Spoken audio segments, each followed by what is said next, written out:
business news now, and we're going to start by talking about inflation. The International Monetary Fund is forecasting that high prices will unfortunately be sticking around at least until the year 2025. Our business editor, Charles Pellegrin, joins us for more. Hi, Charles. Good morning, Erin. The multilateral lender is holding its annual spring meeting in Washington this week, and it's updated its forecast for the world economy. Now, the IMF's chief economist is predicting the underlying causes of inflation will persist for another 2 years at least, and global prices surged as the economy reopened after the COVID pandemic and rose even further after Russia's invasion of Ukraine pushed up commodity and food prices.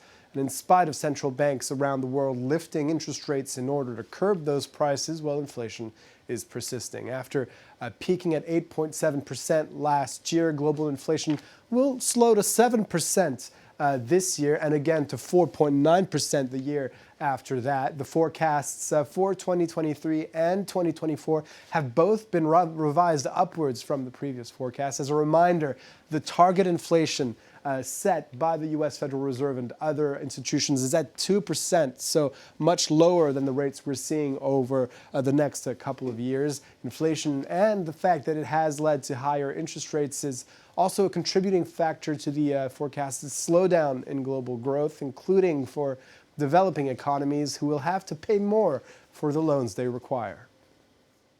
Now that we have a global slowdown in growth, not just for advanced economies, but also for emerging market and developing economies. In other words, yes, they're growing faster than advanced economies, but their growth prospects 4 or 5 years out don't look as bright as they were maybe 10 years ago.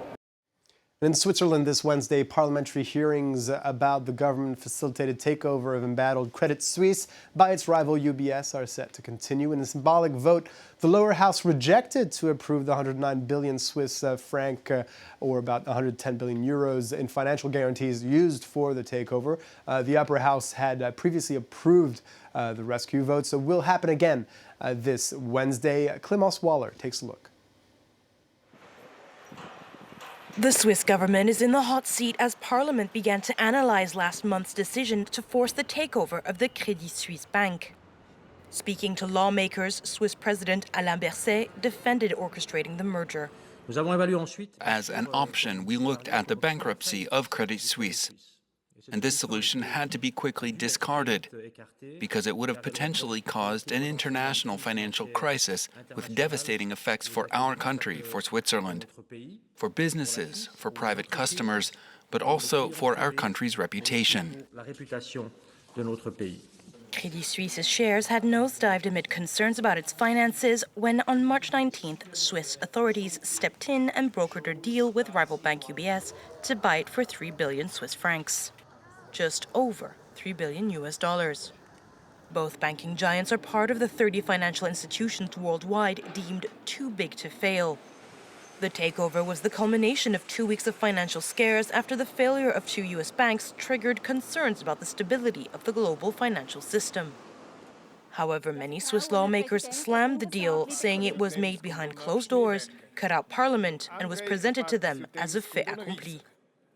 Switzerland prides itself on its reputation for financial acumen and sound banking. However, the takeover raised questions over how the country's rules intended to prevent major banks from getting themselves into trouble failed.